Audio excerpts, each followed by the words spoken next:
বড় ছেলে হাসিবুর রহমানের সঙ্গে ৫ মাস দেখা নেই, এ কথা বলতে বলতে কাঠগড়ায় দাঁড়িয়ে কাঁদতে থাকেন সাবেক মন্ত্রী শাহজাহান খান।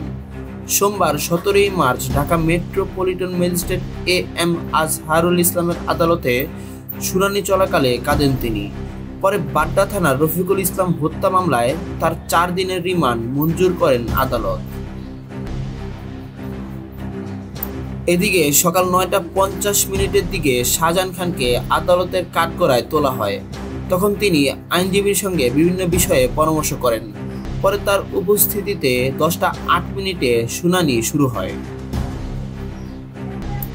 শুনানিতে তার আইনজীবী মিজানুর রহমান বাদশা বলেন, শাহজাহান খান ৮ বারের সংসদ সদস্য ও ২ বারের মন্ত্রী ছিলেন।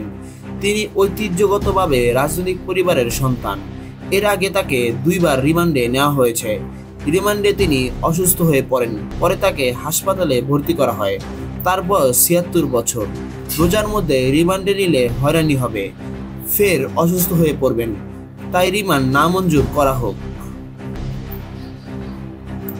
রিমান্ড শুনানি চলাকালে ১০টা ২৭ শাহজাহান খান বলেন, মাননীয় আদালত, আমি কিছু কথা বলতে চাই।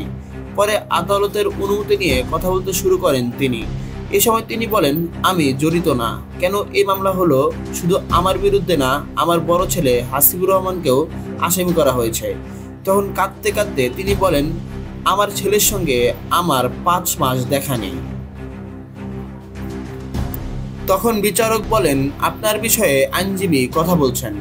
তবুও শাহজাহান খান ২ হাত জোর করে কথা বলার জন্য সময় চান। তিনি বিচারককে উদ্দেশ্য করে বলেন, আমার কথা শুনতে হবে, আমাকে একটু সময় দেন। ষড়যন্ত্রমূলকভাবে এই মামলা আমাকে দেওয়া হয়েছে।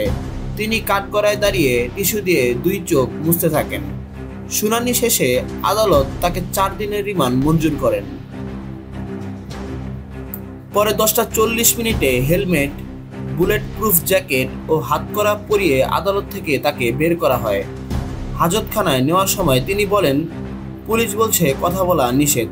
এটা গণতান্ত্রিক দেশ। আমি সারা জীবন কথা বলে এসেছি, কথা বলেই যাব। পরে হাসতে হাসতে তিনি হেঁটে হাজতখানায় যান।